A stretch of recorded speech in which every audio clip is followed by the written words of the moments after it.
वो 3 से 4 कंट्रीज़ जिनमें जाके आप अपनी ट्रैवल हिस्ट्री बना सकते हैं, सेट होना चाहिए।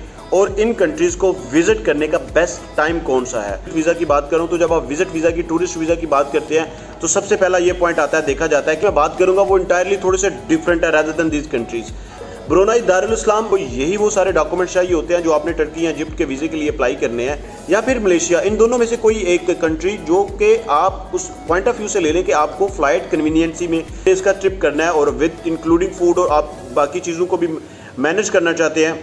हाय guys, welcome to my YouTube channel, welcome to another interesting में आगे एक नई इन्फॉर्मेटिव इंटरेस्टिंग वीडियो लेकर मैं आप लोगों के पास आया हूं। इस वीडियो में मैं आप लोगों के साथ शेयर करने जा रहा हूं वो 3 से 4 कंट्रीज़ जिनमें जाके आप अपनी ट्रैवल हिस्ट्री बना सकते हैं, या फिर आप अपना शेंजन वीज़ा अप्लाई करना चाहते हैं। तो शेंजन वीज़ा को अप्लाई करने से पहले आप अपनी ट्रैवल हिस्ट्री को मेंटेन करना चाहते हैं, या फिर अपनी ट्रैवल हिस्ट्री जो है ना वो आप बनाना चाहते हैं।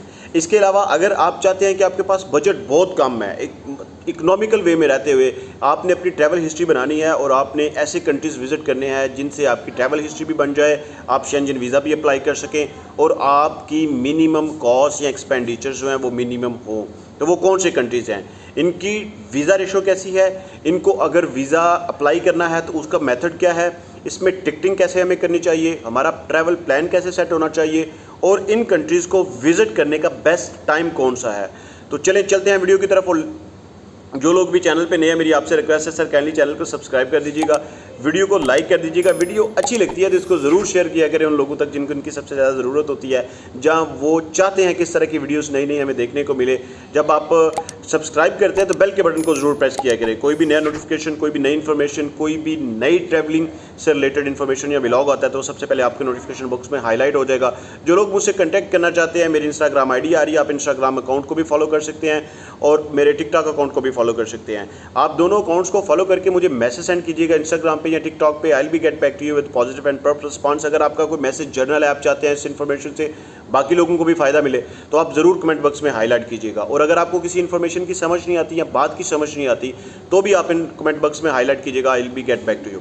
अब मैं आपके साथ बात करता हूं कि आपने शेंजन वीज़ा अप्लाई करना है। शेंजन वीज़ा अप्लाई करने से पहले आपने जिस चीज़ को आपके माइंड में होता है कि आपको भी पता है कि जो शेंजन कंट्रीज़ में वीज़ा ऑफिसर है वो सबसे ज़्यादा जो चीज़ देखते हैं आपके पासपोर्ट के ऊपर, वो देखते हैं आपकी फ्रीक्वेंट ट्रैवलिंग, कि आप कितना ज़्यादा फ्रीक्वेंटली ट्रैवल करते हैं। क्योंकि अब मैं टूरिस्ट वीज़ा की बात करूं, विजिट वीज़ा की बात करूं, तो जब आप विजिट वीज़ा की, टूरिस्ट वीज़ा की बात करते हैं तो सबसे पहला ये पॉइंट आता है, देखा जाता है कि आपने पहले कौन से कंट्रीज़ को विजिट किया हुआ है, आपने पहले कौन से कंट्रीज़ को ट्रैवल किया हुआ है।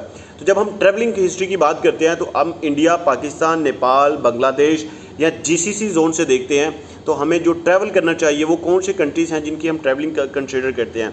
यूजुअली लोग जिस ट्रैवल हिस्ट्री बनाने के लिए कोशिश करते हैं, थाईलैंड जाना, मलेशिया जाना, मालदीव जाना, ये वो कंट्रीज़ हैं, या फिर इंडोनेशिया जाना। इसके ऊपर भी मैंने वीडियोस बनाई हुई हैं, ये भी ट्रैवलिंग कंट्रीज़ हैं। ट्रैवलिंग कंट्रीज़ में भी हम उसको कंसिडर कर सकते हैं, ट्रैवलिंग कर सकते हैं। बेस्ट कंट्रीज़ है, मैंने भी विजिट किए हुए हैं, सबसे बेस्ट कंट्रीज़ हैं वेदर एंजॉय करने के लिए और दूसरे भी। लेकिन आज जिन कंट्रीज़ की मैं बात करूँगा वो इंटायरली थोड़े से डिफरेंट है रादर देन दीज कंट्रीज़। तो इसमें सबसे नंबर 1 के ऊपर मैं आपको जिस कंट्री के बारे में बताऊँगा वो है जी हांगकॉन्ग। हांगकॉन्ग का अगर आप वीज़ा अप्लाई करते हैं, हांगकॉन्ग का स्टिकर वीज़ा है, और इसका वीज़ा अप्लाई करने का तरीकाकार क्या होता है कि कुछ कंट्रीज़ में चाइना एम्बेसी इसको डील कर रही है, कुछ कंट्रीज़ में डायरेक्टली हांगकॉन्ग का कॉन्सुलेट है वो आपको डील करता है। एग्जैक्टली वैसे ही हांगकॉन्ग का वीज़ा अप्लाई किया जाता है जैसे आप चाइना का वीज़ा अप्लाई करते हैं, exactly same as it is वही है। हांगकॉन्ग का वीज़ा और चाइना का वीज़ा एक साथ ही अप्लाई किया जाता है, इसमें कुछ डिफरेंशिएशंस नहीं है, ना ही कुछ डॉक्यूमेंट्स की डिफरेंशिएशंस है, सेम है। आप हांगकॉन्ग का वीज़ा अप्लाई करते हैं, हांगकॉन्ग का स्टिकर वीज़ा है। हांगकॉन्ग का वीज़ा आने के बाद आपका नेक्स्ट स्टेप ये है कि आप सिंगापुर का वीज़ा अप्लाई करते हैं। आपको जब सिंगापुर का वीज़ा भी मिल जाता है, सिंगापुर का वीज़ा एग्जैक्टली ऐसे ही है जैसे आपने मलेशिया का ई वीज़ा लेना है, तो सिंगापुर का भी ई वीज़ा है, मलेशिया का भी ई वीज़ा है। इन दोनों कंट्रीज़ का जो है ना वो आप ई वीज़ा अटैच कर सकते हैं, कनेक्ट कर सकते हैं। नंबर 3 के ऊपर है ब्रुनेई दारुल इस्लाम। ब्रुनेई दारुल इस्लाम बहुत सारे जो है ना वो कंट्रीज़ आप विज़िट करते हैं, जैसे थाईलैंड आपने विज़िट किया, जैसे आपने मलेशिया विज़िट किया, जैसे इंडोनेशिया आपने विज़िट किया।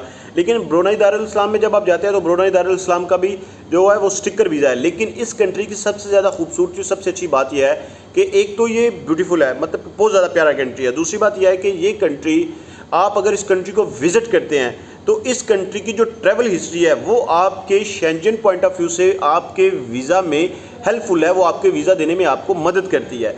ब्रुनेई दारुल इस्लाम एक स्टेबल और सेटल्ड कंट्री है और ब्रुनेई दारुल इस्लाम का वीज़ा लेना ऐसे ही है जैसे आपने टर्की का वीज़ा लेना है या आपने इजिप्ट का वीज़ा लेना है। तो ब्रुनेई दारुल इस्लाम के वीज़े के लिए भी आपको यही वो सारे डॉक्यूमेंट्स चाहिए होते हैं जो आपने टर्की या इजिप्ट के वीज़े के लिए अप्लाई करने हैं, तो आपको ये सारे डॉक्यूमेंट्स मिल जाएंगे। इसके बाद अगर आप देख रहे हैं कि आप पाकिस्तान से फ्लाई कर रहे हैं या जीसीसी से फ्लाई कर रहे हैं, जब आप जीसीसी से फ्लाई करते हैं तो आपको डायरेक्ट फ़्लाइट मिल सकती है सिंगापुर की भी, और डायरेक्ट फ़्लाइट मिल सकती है आपको हांगकॉन्ग की भी। तो आप अपना प्लान सेट कीजिएगा सिंगापुर से हांगकॉन्ग, और उसके बाद या फिर आप हांगकॉन्ग से सिंगापुर फिर ब्रुनेई दारुल इस्लाम में जाइएगा। लेकिन अगर आप इसको डिफरेंट तरह से करना चाहते हैं तो आप ये कर सकते हैं, जैसे पाकिस्तान से अगर आप लेना चाहते हैं, फ़्लाइट लेना चाहते हैं, या इंडिया से आप फ़्लाइट लेना चाहते हैं, तो आप इसमें थाईलैंड या फिर मलेशिया, इन दोनों में से कोई एक कंट्री जो कि आप उस पॉइंट ऑफ व्यू से ले लें कि आपको फ़्लाइट कन्वीनियंसी में चली जाए और चीपेस्ट में चली जाए। जैसे थाई एयर है, थाई एयर पाकिस्तान से ऑपरेट करती है और वो एक चीपेस्ट फ़्लाइट में आ जाती है।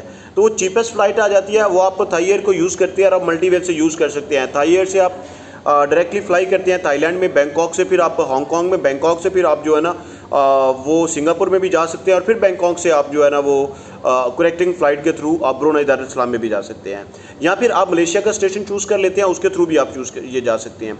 अब जब आपकी ये एक टिकट में 4 कंट्रीज़ की ट्रैवल हिस्ट्री है, तो आपके पास माइंड में होगा कि बजट कितना होगा, हमारे माइंड में हमें कितना बजट स्पेंड करना चाहिए।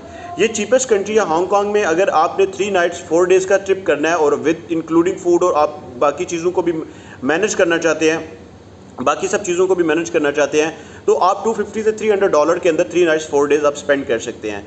पर नाइट के अगर आप $100 देते हैं तो 3 नाइट्स के $300 और 4 डेज़। मैं इसमें टिकट को एक्सक्लूड करके बात कर रहा हूँ। टिकट आपने वन टाइम लेनी है, वो हो गई है। मैं एकोमोडेशन और उस पॉइंट ऑफ व्यू से बात कर रहा हूँ, आपके फूड के जो एक्सपेंडिचर्स हैं और प्लस विद रिस्पेक्ट टू घूमने फिरने के, तो आप $100 जो है ना वो एक नॉर्मली पर डे का एक्सपेंडिचर्स निकाल लेते हैं। अब 3 नाइट्स 4 डेज़ आपने एक कंट्री में स्टे कर लेते हैं, या 2 नाइट्स 3 डेज़, इसी तरह से आप दूसरे कंट्री में ट्रिप कर लेते हैं। ये वो 3 से 4 कंट्रीज़ हैं जिनमें आप ट्रिप करके वापस आके अपना शेंजन वीज़ा अप्लाई करते हैं, तो आपके चांसेस बहुत ज़्यादा हाई हो जाते हैं। देखिए, आपको मैं सिंपल बात बताता हूँ कि थाईलैंड एक टूरिस्ट स्पॉट है, हब है, उसका वीज़ा बहुत ज़्यादा वैल्यूएबल है। मलेशिया का है। अब आपने अगर ये कंट्रीज़ ऑलरेडी विजिट कर लिए हैं और आपने शेंजन अप्लाई किया है, आपका वीज़ा रिजेक्ट हो गया है, आप अपनी प्रोफाइल को गो थ्रू करें कि उसमें कौन से प्रॉब्लम्स हैं, कौन सी चीज़ें हमें मज़ीद करनी चाहिए। इसके अलावा अगर आप समझते हैं कि आपको आपकी ट्रैवल हिस्ट्री ऐसी है कि वो थोड़ी सी इन्हेंस करनी चाहिए, तो आप अगेन ट्रिप करने के लिए इन कंट्रीज़ को आप विजिट कर सकते हैं। इकोनॉमिकल भी हैं, बेस्ट भी कंट्रीज़ हैं। तो मिलते हैं एक नए इंटरेस्टिंग ब्लॉग में, तब तक के लिए स्टे ब्लेस्ड, अपना ख्याल रखिए। किसी इन्फॉर्मेशन की, किसी चीज़ की समझ नहीं आई, आप मुझसे ज़रूर पूछिएगा कमेंट बॉक्स में हाईलाइट करके, या फिर आप मुझे हाईलाइट कर सकते हैं इंस्टाग्राम के थ्रू, ट्वीट या फिर इसके टिकटॉक के थ्रू आप मुझे हाईलाइट कर सकते हैं। टिकटॉक अकाउंट को भी आप फॉलो कर सकते हैं, वहाँ पे भी काफ़ी सारी इन्फॉर्मेशन डेली बेसिस पे मैं 2 से 3 शॉर्ट वहाँ पे पुटअप कर रहा होता हूँ, तो आप वहाँ पे भी इन्फॉर्मेशन सुन सकते हैं, देख सकते हैं, मुझसे कनेक्ट कर सकते हैं। मिलते हैं नए इंटरेस्टिंग ब्लॉग में, तब तक के लिए स्टे ब्लेस्ड, अपना ख्याल रखिएगा।